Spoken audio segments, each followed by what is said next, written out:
আমরা আমাদের অবস্থান থেকে সরে আসছি, কারণ অনুষ্ঠানের শুরুতে আমরা যেসব ভালো ভালো কথা শুনিয়েছিলাম তার কোনোটাই হয়তো শেষ পর্যন্ত প্রমাণ করতে পারবো না। কিন্তু কোনো আইন বা নীতিমালা যখন তৈরি হয় তা বেশিরভাগ সময়ে মানুষের মঙ্গলের কথা চিন্তা করেই হয়।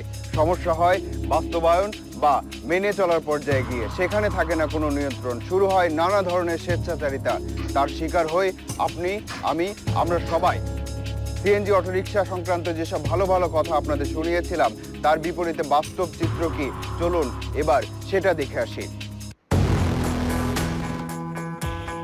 যোগাযোগ মন্ত্রণালয়ের সিএনজি অটোরিকশা সার্ভিস নীতিমালা 2007-এ বলা আছে, সরকার নির্ধারিত রুটে যে কোনো দূরত্বে এই পরিবহনের চালক যেতে বাধ্য থাকবে।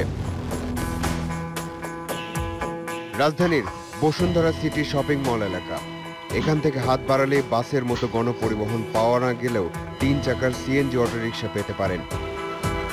এখান থেকে উত্তরার জসিমউদ্দিন রোডে যাবার জন্য বেশ কিছুক্ষণ ধরে সিএনজি অটোরিকশা খুঁজছেন রঞ্জিত, কিন্তু সেখানে যেতে রাজি হচ্ছে না কোনো চালক।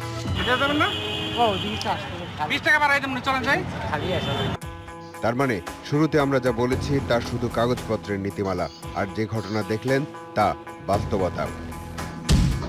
ওই নীতিমালায় বলা আছে, সিএনজি অটোরিকশাতে প্রথম 2 কিলোমিটারের ভাড়া 25 টাকা, পরবর্তী প্রতি কিলোমিটারে যোগ হবে 7 টাকা 64 পয়সা করে, আর প্রতি মিনিটে ওয়েটিং চার্জ 1 টাকা 40 পয়সা।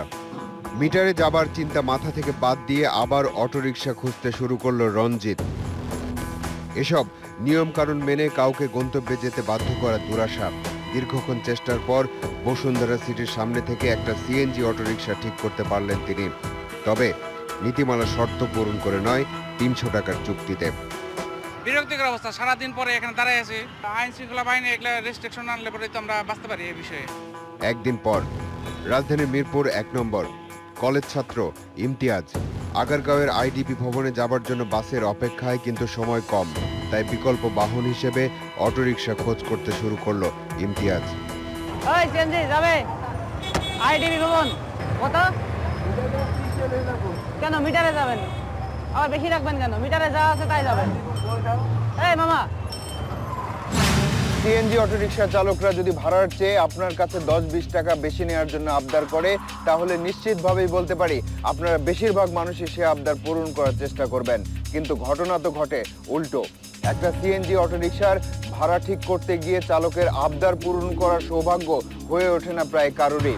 কারণ প্রয়োজনটা যেহেতু আপনার, সেহেতু নিয়ম কানুন যাই থাকুক, চালকরা যা চায় তাই দিতে বাধ্য আপনি।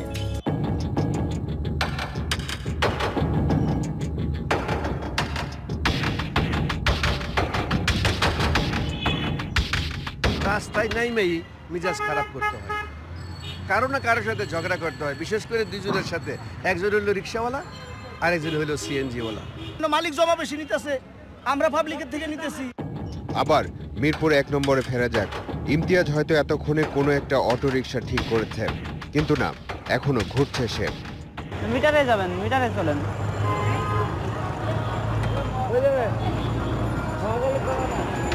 সময় না থাকায় ইমতিয়াজ আইডিবি ভবনের পরিবর্তে এবার মহাখালী যেতে চাইল। ভাগ্য সুপ্রসন্ন, অটোরিকশা পাওয়া গেল। তবে চালকের কথাই চূড়ান্ত, 200 টাকা। 200 টাকা, আচ্ছা চলেন। অটোরিকশাটি মহাখালী যাচ্ছে, পেছনে যাচ্ছে তালাশ টিম। ইমতিয়াজের শরীরে কথা রেকর্ডের যন্ত্র লাগানো আছে, চালকের সাথে তার কথোপকথনও কিছুটা শোনা যাচ্ছে।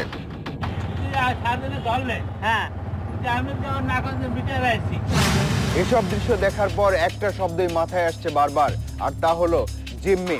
অর্থাৎ শুধু এই ঢাকা শহরেই নয়, দেশের যে কোনো জায়গায় রাস্তায় নেমে মুক্তির আনন্দ নয়, জিম্মি হওয়ার বিষাদ ছুঁয়ে যাবে আপনাকে। এমনই হচ্ছে প্রতিদিন, প্রতি মুহূর্তে। আর মরার উপর খাড়ার ঘা কাকে বলে জানেন তো? 2002 সালের নগরীতে বায়ু দূষণ রোধে পেট্রোল চালিত 2 স্ট্রোকের 3 চাকার পরিবর্তে 4 স্ট্রোকের 3 চাকার অটোরিকশা নামানোর সিদ্ধান্ত নেয় সরকার। পরিসংখ্যান বলছে, সারা দেশে বৈধ অবৈধভাবে অটোরিকশার সংখ্যা 2 লাখেরও বেশি। বাণিজ্যিকভাবে রাজধানীতে প্রথম নেমেছিল প্রায় 13,000 অটোরিকশা। বর্তমানে বাণিজ্যিকভাবে রেজিস্ট্রেশন বন্ধ থাকায় মালিকেরা প্রাইভেট নাম দিয়ে রাস্তায় নামায় আরও প্রায় 1,500 অটোরিকশা। আরও বিভিন্ন উপায়ে রাজধানীতে চলছে প্রায় 4,500 সিএনজি অটোরিকশা। ধূসর রঙের ব্যক্তি মালিকানার এসব প্রাইভেট অটোরিকশাতে কোনো মিটার নেই, তাই এসবে যাত্রী পরিবহনও সম্পূর্ণ বেআইনি। কিন্তু বাস্তব চিত্র এসব আইনের ধারে কাছে নেই। এটা মিটার ছাড়া চলে প্রাইভেট গাড়িতে মিটার থাকে না। না। এসব প্রাইভেট অটোরিকশা যে খুব সহজেই রাস্তায় যাত্রী পরিবহন করে এমন নয়। অনুসন্ধানে জানা গেছে লাইনম্যানদের টাকা দিলেই চোরাই গাড়ি থেকে শুরু করে প্রাইভেট অটোরিকশা এমনকি অন্য জেলার অটোরিকশাগুলো রাজধানীতে এসে যাত্রীদের জিম্মি করে টাকা কামিয়ে চলেছে অনায়াসে। এগুলো কি এখানে চলার অনুমতি আছে? আর কি কইতাম আপনার লগে, যেটা সত্যি সেটা বলবেন। অনুমতি মনে করেন এটা রাখেন। লাইনম্যান এড়িয়ে গেল, তাই এবার পুলিশের সার্জেন্টের কাছে ঘটনার ব্যাখ্যা চায় তালাশ টিম। আমরা তো ঝামেলা করতে পারি না, আমাদের আরেক সমস্যা তো বুঝুন না, তো বিক্রি অবস্থা বিক্রি কথা বুঝুন না, একটু ম্যানেজ করে চলতে হবে। একটা আধুনিক শহরে, তাও আবার রাজধানীতে, আপনার সব ধরনের নাগরিক অধিকারের নিশ্চয়তা থাকাটাই তো প্রত্যাশিত। কিন্তু তার বিপরীতে আমরা পাচ্ছি ম্যানেজ নামের একটি ইংরেজি শব্দ। খাঁটি বাংলায় বললে মানিয়ে নেয় বোঝাচ্ছে এখানে। স্বেচ্ছাচারিতার সাথে প্রতিনিয়ত এভাবেই মানিয়ে নিতে হচ্ছে সবাইকে। আর মানিয়ে নিতে নিতে অধিকার বোধের অনুভূতিটাই ভোঁতা হয়ে যাচ্ছে মানুষের। রাজধানীর ইস্কাটন রোড প্রাইভেট নামধারী সিএনজি অটোরিকশা ব্যবসার মালিকানা সম্পর্কে নতুন এক তথ্য জানা গেল এই সিএনজি অটোরিকশার চালকের কাছ থেকে। কার গাড়ি এটা? আমাদের অনুসন্ধানে বেরিয়ে এসেছে যে আইন শৃঙ্খলা রক্ষাকারী বাহিনীর অনেক সদস্যই এখন এই প্রাইভেট সিএনজি অটোরিকশার ব্যবসায় জড়িত। যে কোনো চেকপোস্টে টোকেন দেখালেই সব অনিয়ম নিয়ম হয়ে যায়। ফার্মগেট পুলিশ বক্স, কথা হলো সার্জেন্ট সমরেশ তালুকদারের সাথে। আমাদের সামনে যেগুলো পরে আমরা সবগুলোকে আটক করি। এবার সার্জেন্ট সমরেশ একটা প্রাইভেট অটোরিকশাকে সিগন্যাল দিলেন। চালকের কাছ থেকে একটা চিরকুট পাওয়া গেল।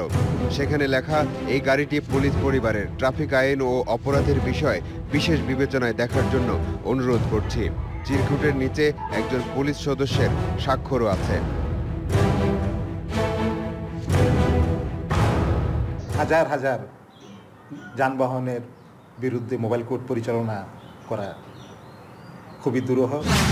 বাস্তব অবস্থা যখন এমন, তখন বিচার চাইতে যাবেন কার কাছে? এখন থেকে খুব রাগ হলে নিজের মাথার চুল টেনে ছিঁড়তে পারেন। আর তা না হলে ওই যেমন আগে ম্যানেজ করে চলতেন, তেমনি ম্যানেজ করে চলার চেষ্টা করুন। আচ্ছা, একজন সিএনজি অটোরিকশার চালক যদি মিটারেই যেতে রাজি হয়, তার মানে কি আপনি ঠকছেন না? এবার দেখুন মিটারে কার 12টা বাজে। সরকার 16টি কোম্পানিকে অনুমোদন দেয় সিএনজি অটোরিকশার মিটার সরবরাহের জন্য। এর মধ্যে 4টি কোম্পানি টিকে থাকলেও বাকিগুলো প্রায় বিলুপ্তির পথে। মিটারের আরও কিছু প্রতিষ্ঠান চোখে পড়ল, তবে তারা মিটার সরবরাহ করে না। মেরামতের নামে মিটার টেম্পারিং করে, অর্থাৎ 1 কিলোমিটার হওয়ার আগেই মিটারে দেখাবে 1 কিলোমিটার হয়ে গেছে। পুরান ঢাকার ধোলাইখাল রোডের একটা মিটার মেরামতের প্রতিষ্ঠানে তালাশ টিম। যে মিটারটি ঠিক করা হয়েছে তা আসলেই ঠিক হয়েছে কিনা যাচাই করতে অটোরিকশায় উঠতে হলো আমাদের। দেখা গেল 2 কিলোমিটার না হতেই তার চেয়ে বেশি টাকা উঠে গেছে মিটারে। আপনাদের বলছেন যে ঠিক হয়ে গেছিল? না, উনি মেশিনে চেক করলো, উনি বলছে যে ঠিক হয়েছে। বিআরটিএ থেকে অনুমতি ছাড়া কাজ করা যায় কিনা তা আমার সঠিক জানা নেই। মিরপুর থেকে মহাখালীর যাত্রী ইমতিয়াজের কাছে ফিরে যায় আবার। আগারগাঁও সিগন্যাল পয়েন্ট, মিটারে না আসায় চালকের বিরুদ্ধে অভিযোগ জানাতে অটোরিকশা থেকে নামলো ইমতিয়াজ। সন্দেহ হলো চালকের, তার পালাবার চেষ্টা, পুলিশের ধাওয়া।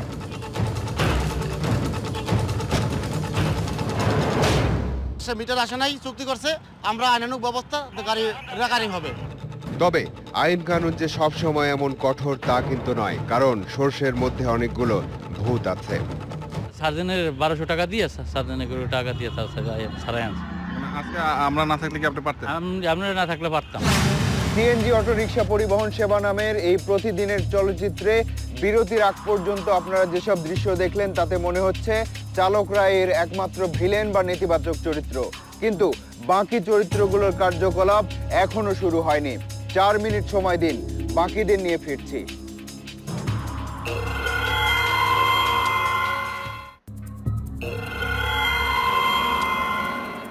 এবার আসুন একটা সরল অঙ্ক করি। শুধু রাজধানীতে প্রায় 15,000 সিএনজি অটোরিকশা চলাচল করে, আর প্রতিবার গন্তব্যে যেতে কত টাকা বেশি গুনতে হয় সেই হিসাব আছে আপনার কাছে। এটাকে মাথায় রেখে হিসাব করতে হবে প্রতিদিন এই রাজধানীতেই কত টাকা বেশি গুনতে হচ্ছে যাত্রীদের। হিসাব করতে থাকুন, দেখা যাক আপনার আর আমাদের হিসাব কাছাকাছি যায় কিনা। সিএনজি অটোরিকশা প্রায় 15,000। প্রতিটি সিএনজি অটোরিকশা দিনে কমপক্ষে 15 বার ট্রিপ মারতে পারে। তাতে 15,000 অটোরিকশার দৈনিক মোট ট্রিপের সংখ্যা 2,25,000। প্রতিটি ট্রিপ থেকে চালক যদি কমপক্ষে 50 টাকা আদায় করে তাহলে সব কিছু মেলালে 1,12,50,000 টাকা হয়। অর্থাৎ প্রতিদিন রাস্তায় নেমে এই রাজধানীর মানুষ এই 1,12,50,000 টাকা গচ্চা দিচ্ছে। চালক যে 10-20 টাকা বা অতিরিক্ত আদায় করে, এটা শুধু মালিকের অতিরিক্ত অর্থ যোগান দেওয়ার জন্যই চালককে আদায় করতে হয়। তাহলে আরও একটা হিসাব সামনে এসে গেল। তাতে ওই 15,000 অটোরিকশার মালিক জমা টাকার চেয়ে গড়ে 200 টাকা বেশি নিলে দাঁড়ায় 30 লাখ টাকা। আরও একটা হিসাব আছে, প্রতিদিন কমপক্ষে 2,000 অটোরিকশা আটক করে পুলিশ। 100টি ডাম্পিংয়ে যায়, 400টির বিরুদ্ধে মামলা হয়। আর বাকি 1,500 অটোরিকশার চালকেরা কমপক্ষে 500 টাকা ঘুষ দিয়ে পার পেয়ে যায়। তাতে পুলিশের পকেটে যায় প্রতিদিন প্রায় 7,50,000 টাকা। লেখার বিল 1200 টাকা। আর আপনি দিচ্ছেন কত? 700 টাকা। স্লিপ দিচ্ছে আপনাকে? স্লিপ দেয়নি। তার মানে কি এই টাকাটা কোথায় যাবে? এটা মানে ওই মানে চারজনই খাইব। নীতিমালায় আছে চালকদের কাছ থেকে দৈনিক 600 টাকা জমা নেবে মালিকরা। বেশি নিলে আইন অনুযায়ী ব্যবস্থা হবে। দুপুর 2টা, খিলগাঁও কুমিল্লা হোটেল এলাকা। এখানে বেশ কিছু গ্যারেজ আছে। একটা গ্যারেজে ঢুকলাম আমরা। নিয়ম অনুযায়ী চালকেরা দৈনিক 600 টাকা জমা দেবে মালিকদের। একজন চালক 600 টাকা জমা দিল বটে, তবে তা সারাদিনের জন্য নয়। অর্ধেক বেলা চালালেই তাকে 600 টাকা দিতে হয়। অন্য চালক অর্ধেক বেলা চালিয়ে দেবে আরও 600 টাকা। অর্থাৎ মালিকের পকেটে প্রতিদিন দ্বিগুণ টাকা ঢুকছে। আধাবেলা 600। এই কিসের টাকা দিলেন এটা? গাড়ির জমা। 600 টাকা কিভাবে নেন? আধাবেলা। রাত 9টা, রাজধানীর মেরুল বাড্ডা এলাকা। দিন শেষে চালকেরা অটোরিকশা নিয়ে এভাবেই হাজির হয় গ্যারেজে। 600 টাকা নয়, জমা দেয় 770 টাকা। এর থেকে বলছে আমাদের নেতারা 700 টাকা নেবে। অনুমতি দিয়েছে বিআরটিএ? অনুমতি দেয় নাই। চোরের উপর বাটপাড়ি বলে একটা কথা আছে। এমন কথা এই সিএনজি অটোরিকশার ক্ষেত্রেও প্রযোজ্য। যাত্রীরা জিম্মি হচ্ছে চালকদের কাছে, চালকরা জিম্মি হচ্ছে মালিকদের কাছে, আর মালিকরা জিম্মি হচ্ছে চোরদের কাছে। সেক্ষেত্রে এই চোরদেরকে আপনি অনায়াসেই বাটপার বলতে পারেন। প্রতিদিন ঢাকা থেকে কমপক্ষে 50টি অটোরিকশা চুরি হয়ে যায়। এতে মালিকদের প্রতিটি অটোরিকশার পেছনে গুনতে হয় 50,000 টাকা করে। অনুসন্ধানে নেমে আমরা জানতে পারলাম কোনো সিএনজি অটোরিকশা একবার চুরি হয়ে গেলে তা দ্বিতীয়বার চুরি হওয়ার আশঙ্কা কমে যায়। কারণ টাকা দিয়ে মালিকরা যখন অটোরিকশাটি ফিরিয়ে আনে তখন সেই অটোরিকশায় একটা সাংকেতিক চিহ্ন থাকে। তেমনি একটা সাংকেতিক চিহ্ন সহ একটা সিএনজি অটোরিকশা চোখে পড়লো আমাদের। একবার চুরি হয়েছিল। আমি কিভাবে বুঝলাম এটা চুরি হয়েছে বলেন তো? এটা ওই যে করেছি। গত 3 বছরের পরিসংখ্যান বলছে সিএনজি অটোরিকশা চুরির ঘটনায় মামলা হয়েছে মাত্র 50 থেকে 60টি। আর আইন শৃঙ্খলা রক্ষাকারী বাহিনী উদ্ধার করেছে প্রায় 350 সিএনজি অটোরিকশা। তবে সারা দেশে এ পর্যন্ত সিএনজি অটোরিকশা ছিনতাইকালে নিহত হয়েছে প্রায় 200 চালক। সিএনজি অটোরিকশা চোরেরা 3টি গ্রুপে কাজ করে। প্রথম ধাপ হচ্ছে সরাসরি চুরি কিংবা ছিনতাই করে, তারা পায় 20 ভাগ কমিশন। দ্বিতীয় ধাপে কাজ করে দালালরা। এরা মালিকের সাথে দর কষাকষি করে এবং অটোরিকশা ফিরিয়ে দেয়, পায় 30 ভাগ কমিশন। আর মূল চোর পুরো চুরির ঘটনার পরিকল্পনা করে। এরা সব সময় ধরাছোঁয়ার বাইরে থাকে। এরা চুরির 50 ভাগ নিজেরাই রেখে দেয়। এরাই হচ্ছে চোর দলের মূল হোতা। তবে কোনো কোনো দলের মূল হোতারাও সরাসরি মাঠেই কাজ করে। সিএনজি খোয়া গেলে তারা চেষ্টা করে ওই দালালদের মাধ্যমে এটা টাকা দিয়ে ছাড়িয়ে আনার। তো সেই ক্ষেত্রে কোনো মামলা অথবা জিডি করে না। চোরদের মধ্যে 1 নম্বরে যার নাম বলতে হয় তার নাম হাফেজ মোহাম্মদ বাবুল। উত্তরায় থাকে। সে নিজেই হুজুরের বেশ ধরে চা, জুস, ডাবের মধ্যে নেশা জাতীয় খাবার মিশিয়ে সিএনজি অটোরিকশা চুরি করে। আক্কাস মোল্লা থাকে গাজীপুরের কালিয়াকৈর এলাকায়। তার দলের লোকেরাও নেশা জাতীয় খাবার খাইয়ে চুরি করে। কানা শহীদ উত্তরখান এলাকায় থাকে। সে সাহেবী পোশাক পরে সিএনজি অটোরিকশা চুরি করে। কেরানীগঞ্জের লিটন তার গ্রুপের সদস্যরা নেশাজাতীয় দ্রব্য মিশিয়ে চালককে অচেতন করে অটোরিকশা চুরি করে। এদের সবাই বারবার গ্রেপ্তার হয়, বারবার জামিনও পায়। মানে আমাদের লগের লোক ওই চা যে টাইমে বানায় ওইখানে একজন থাকে, তো এই ড্রাইভারের মধ্যে ইয়েটা মিলাই দেয় আর কি। জুমতাছে তো আমাকে লগের দুইজন তো স্ট্যান্ড আছেই এর সাথে, যদি আমরা হঠাৎ পাবলিকের কাছে ধরা পড়ে যায় ওই টাইমে মানে আমাদের কটা বন্ধু বান্ধব আছে যে অগ টাইমে পড়া থাকে বাব্য সাহেব টাইপ, তো হেরাইয়া চটকায় মটকায় হ্যাগো গাড়ি মে তুললে লাই। কোনো একটি অপরাধ সম্পর্কে মামলার সংখ্যা যখন কমতে থাকে তখন সাধারণ জ্ঞান বলে হয় সে অপরাধ কমে গেছে অথবা নিয়ন্ত্রণে আছে, কিন্তু বাস্তবতা তো সাংঘর্ষিক। এত অঘটন আর অপরাধের ঘটনা যেখানে ঘটে সেখানে মামলার সংখ্যা কিভাবে দিন দিন কমে যায়, ব্যাপারটা আসলেই রহস্যজনক। ঢাকা মেডিকেল কলেজ হাসপাতাল। হাসপাতালের বিছানায় অচেতন যে দুই ব্যক্তিকে দেখছেন তারা দুজন সিএনজি অটোরিকশা চালক। একজনকে পান খাইয়ে অন্যজনকে চা খাইয়ে অজ্ঞান করে ছিনতাইকারীরা দুটি সিএনজি অটোরিকশা নিয়ে গেছে। দিন 12টা গুলিস্তান থেকে। গুলিস্তান থেকে নিছে। হ্যাঁ হ্যাঁ। একদিন পর পুরান ঢাকার জুরাইন এলাকা। হঠাৎ সেখানে হাজির চালক রফিক, যাকে গত রাতে হাসপাতালে দেখা গিয়েছিল। এটা কি আপনার গাড়ি? চিনতে পারতেছেন? হ্যাঁ। মনে হচ্ছে সিএনজি চুরি হওয়া আর উদ্ধার করা কোনোটাতেই বেশি সময় লাগে না। সিএনজি অটোরিকশা চুরি হচ্ছে, টাকা দিয়ে উদ্ধার হচ্ছে, কিন্তু মামলা হচ্ছে না কেন? আপনার সাথে কে আছে বা কোথায় আছে, কীভাবে যাচ্ছেন সেটা তারা ফলো করে ফেলে। তাদের লোক থাকে বিভিন্ন পয়েন্টে। এই জন্য প্রশাসন নিয়ে গেলে কোনো প্রশাসনিক কোনো আমরা সহযোগিতা নিতে ভয় পাই। এই জন্য মামলার সংখ্যা কম। মালিক জমার টাকা বেশি নিচ্ছে, পুলিশ রাস্তায় ঘুষ নিচ্ছে, চোরেরা মালিকদের জিম্মি করে রাখছে, এমন অনেক কথাই বলা সম্ভব। কিন্তু মূল কথা হচ্ছে আসলে সব টাকার বোঝাই শেষ পর্যন্ত গিয়ে চাপছে সাধারণ যাত্রীদের কাঁধে। এমন সিদ্ধান্তে আমরা যখন পৌঁছেছি ঠিক তখনই একজন সিএনজি অটোরিকশার চোরের সন্ধান পাওয়া গেল। তার কাছে যে তথ্য পাওয়া গেল তা আমরা আগে কল্পনাই করিনি। কুমিল্লার 3 জন, ফেনীর 3 জন, নোয়াখালীর 1 জন, তারপর 12 থেকে 2 জন। 12 থেকে গাড়িটা আসতে আছে, এই গাড়িটা নিচে একটা ইয়া রেখে দেয়, কোন জায়গায় আছে এই জায়গার নাম এমনি উঠে যাবে। হ্যার লগের ল্যাপটপ আছে, হ্যান্ন থেকে সব করে দিবে। এসব বিষয় সাধারণ জ্ঞানের পর্যায়ে পড়ে না, আর সাধারণ জ্ঞানের পর্যায়ে পড়ে না জন্যই হয়তো তালাশ টিমকে অনুসন্ধান করে বের করতে হয়েছে এমন তথ্য। তবে আমরা মনে করি প্রশাসনের হাতে নিশ্চয়ই এমন কোনো উপায় আছে যাতে করে তারা সাধারণ মানুষকে এমন জিম্মি অবস্থা থেকে মুক্ত করতে পারে। এবার যেতে হবে, আজ চলে যাচ্ছে কিন্তু যাচ্ছি না। পরবর্তী অনুসন্ধান শেষে তালাশ টিম আবারও এসে দাঁড়াবে আপনাদের সামনে। দর্শক, আপনাদেরকে নিয়ে আপনাদের জন্য এই অনুষ্ঠান। লিখুন এই ঠিকানায়। প্রযোজক তালাশ, ইন্ডিপেন্ডেন্ট টেলিভিশন, 149, 150, তেজ।